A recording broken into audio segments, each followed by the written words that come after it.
দর্শক, আওয়ামী লীগ নতুন কিছু ভাবছে কি? আওয়ামী লীগের রাজনৈতিক চিন্তাভাবনায় কি কোনো বদল এসেছে? তেমনটাই মনে হলো সম্ভবত সজীব ওয়াজেদ জয়ের, সাবেক প্রধানমন্ত্রী শেখ হাসিনা পুত্র সজীব ওয়াজেদ জয়ের সাম্প্রতিক একটি ভিডিও বার্তা। সংক্ষিপ্ত এই ভিডিও বার্তায় সজীব ওয়াজেদ জয় যা বলতে চাইলেন সেটা বোধহয় আওয়ামী লীগের এক ধরনের বোধোদয় কিংবা উপলব্ধি, সেটা মনে করার যথেষ্ট কারণ রয়েছে। সজীব ওয়াজেদ জয় অনেকদিনই নিষ্ক্রিয় ছিলেন, হঠাৎ করে আবারও সক্রিয় হয়েছেন। সক্রিয় হয়ে একটা ভিডিও বার্তা দিয়েছেন। সেই ভিডিও বার্তায় তিনি কি বলতে চাইলেন চলুন একটি জেনে নেওয়া যাক যে সজীব ওয়াজেদ জয় আদতে কি বলতে চাইলেন, কি বোঝাতে চাইলেন।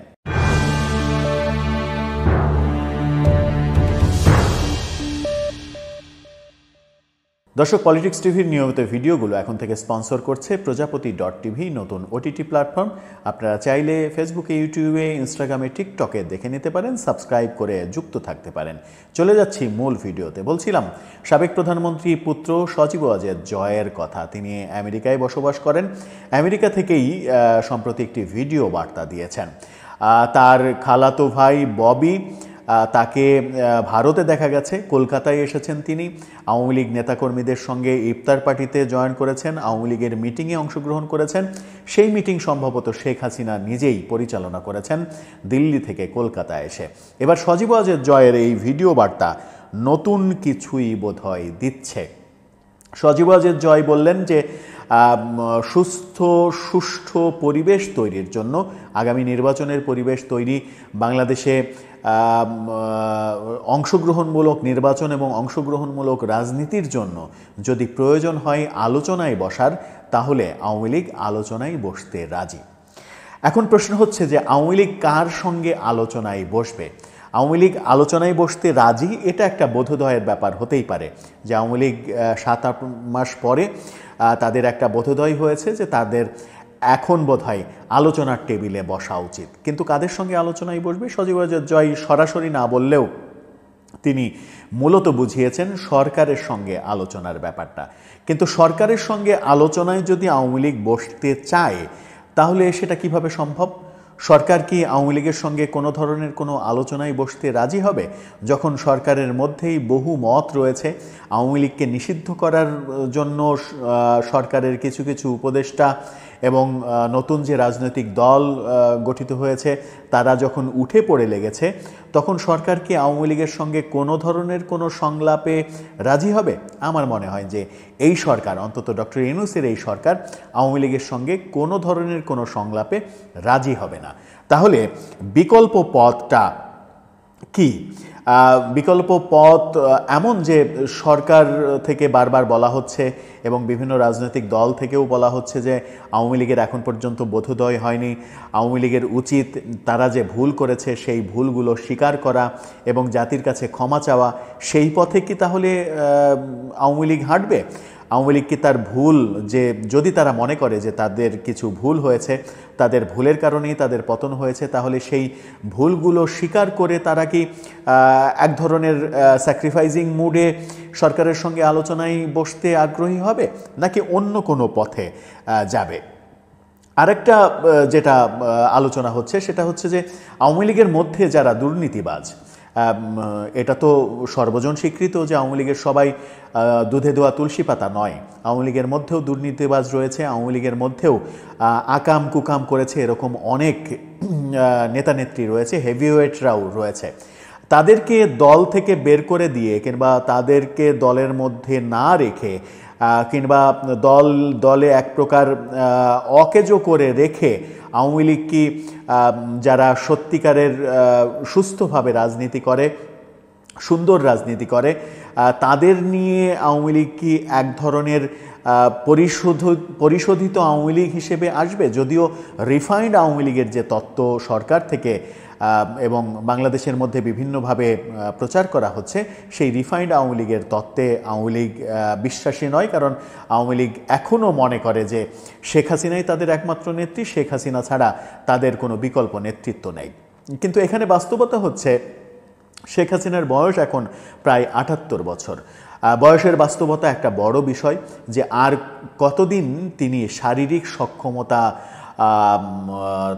রাখবেন, তার শারীরিক সক্ষমতা আর কতদিন থাকবে যে এত বড় একটা দলের তিনি নেতৃত্ব দেবেন। আগামীতে যখন আওয়ামী লীগ নির্বাচনে আসবে, এবারের নির্বাচনে যদি অংশগ্রহণ করেও তবুও তো নির্বাচনে বিজয়ী হয়ে সরকার গঠন করা তাদের পক্ষে সম্ভব নয়, এটাই বাস্তবতা। এর পরের টার্মে আওয়ামী লীগ যদি নির্বাচন করে এবং পরিস্থিতি যদি তাদের অনুকূলে যায়, তারা যদি আবার সরকার গঠন করে, তাহলে সেটা ৭ বছর। তো ৭ বছর পরে শেখ হাসিনার বয়স হয়ে যাবে ৮৫ বছর। ৮৫ বছর বয়সে কি তিনি মালয়েশিয়ার সাবেক প্রেসিডেন্টের মতো, প্রধানমন্ত্রীর মতো, মহাতির মোহাম্মদের মতো কি অ্যাবিলিটি রাখবেন, শারীরিক অ্যাবিলিটি রাখবেন মানে প্রধানমন্ত্রী হওয়ার কিংবা দলের নেতৃত্ব দেওয়ার? এ কারণেই অনেকে আলোচনা করেন যে শেখ হাসিনার গত টার্মেই উচিত ছিল বিকল্প নেতৃত্বের দিকে যাওয়া, যে নেতৃত্বটা তৈরি হয়নি। আওয়ামী লীগ শেখ হাসিনা কেন্দ্রিক এখনও রয়েছে। আওয়ামী লীগের মধ্যে সেটা শেখ পরিবারের মধ্যে হতে পারে, শেখ হাসিনার পরিবারের মধ্যে হতে পারে। তার অনুপস্থিতিতে কে আওয়ামী লীগকে নেতৃত্ব দেবে, এরকম কোনো দৃশ্যমান ব্যক্তি আমরা অন্তত দেখিনি। সেখানেই কি আওয়ামী লীগ একটা বড় ভুল পথে নিজেদেরকে পরিচালিত করেছে কিনা, আওয়ামী লীগের যারা শুভাকাঙ্ক্ষী তারাও কিন্তু মিষ্টি সুরে এই সমালোচনাটা করে থাকেন। নেতৃত্বের প্রসঙ্গ নিয়ে যখনই কথা ওঠে তখনই আওয়ামী লীগ থেকে বলা হয় যে শেখ হাসিনার বিকল্প নেই। শেখ হাসিনার বিকল্প নেই, এটা হয়তো তাদের কাছে বাস্তবতা, তাদের কাছে এটা সত্য, হয়তো এটা সত্য, এটা সার্বজনীন সত্যই ধরে নিলাম। কিন্তু একটা মানুষের তো বয়সের একটা ব্যাপার রয়েছে, সেই বাস্তবতাকে ভুলে গিয়ে, সেই বাস্তবতাকে ওভারলুক করে যদি অতি আবেগী সিদ্ধান্ত নেয়, অতি আবেগী কথাবার্তা বলে পলিটিক্যাল দলে কেউ কেউ, এবং অনেকে মনে করেন যে কেউ কেউ শেখ হাসিনার চাটুকারিতা করার জন্য এই ধরনের ফুলিয়ে ফাঁপিয়ে কথাগুলো বলেন। সেই চাটুকার পরিবেষ্টিত আওয়ামী লীগ হয়ে গিয়েছিল বলেই আওয়ামী লীগ এক সময় জনগণের কাতার থেকে বিচ্ছিন্ন হয়ে গিয়েছিল, এই সমালোচনাও রয়েছে। এখন সজীব ওয়াজেদ জয় যে আলোচনার কথা বলছেন, সেই আলোচনা কার নেতৃত্বে হবে? শেখ হাসিনা আওয়ামী লীগ সরকার পতনের পরে যত মামলা মোকদ্দমা হয়েছে তার প্রধান আসামি, তিনি কি দেশে ফিরে বিচারের মুখোমুখি হবেন, বিচারের কাঠগড়ায় দাঁড়াবেন? সেই শারীরিক সক্ষমতা কি তার এখন আর রয়েছে জেলের ধকল পোহানো?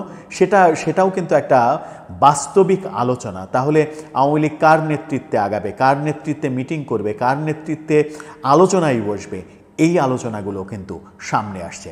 তাহলে কি সামনে সজীব ওয়াজেদ জয় নেতৃত্বে আসছেন, তিনি কি দেশে ফিরে নেতৃত্ব দেবেন? সেই প্রশ্নও অনেকে তুলছেন। সজীব ওয়াজেদ জয় অথবা সাইমা ওয়াজেদ পুতুল, এই দুজনের কথাই অনেকে বলেন যে এই দুজনের যে কোনো একজন যদি আওয়ামী লীগের নেতৃত্ব না নেয় তাহলে আওয়ামী লীগ কয়েক খণ্ডে বিভক্ত হয়ে যাবে, কারণ তখন নেতা মানতে চাইবে না কেউ দলের মধ্যে। যেটা দুই বড় দল আওয়ামী লীগ এবং বিএনপিতে সব থেকে বড় প্রবলেম, দুই দলের মধ্যেই পরিবারতন্ত্র এমনভাবে প্রভাব বিস্তার করেছে যে পরিবারের বাইরে, বিএনপিতে জিয়া পরিবারের বাইরে, আওয়ামী লীগে শেখ পরিবারের বাইরে কেউ যে নেতা হবে এটা কর্মীরাই আসলে বিশ্বাস করতে চান না, অন্যরা বিশ্বাস করা তো অনেক দূরের কথা। সেখান থেকে আওয়ামী লীগ বের হয়ে আসতে পারবে কিনা এবং বের হয়ে এসে তারা রাজনৈতিক কর্মকাণ্ড পরিচালিত করতে পারবে কিনা, সজীব ওয়াজেদ জয়ের এই ভিডিও বার্তা সেই ইঙ্গিতই দেয় কিনা, সেটাও একটা আলোচনার বিষয়বস্তু হতে পারে। দর্শক, আপনার কি মনে হয় সজীব ওয়াজেদ জয় যে ভিডিও বার্তায় আলোচনার কথা বললেন, সেই আলোচনা যদি সরকারের সঙ্গে আলোচনা হয় তাহলে কি আদৌ সেটা এই মুহূর্তে সম্ভব হবে? আপনার মতামত জানিয়ে লিখতে পারেন।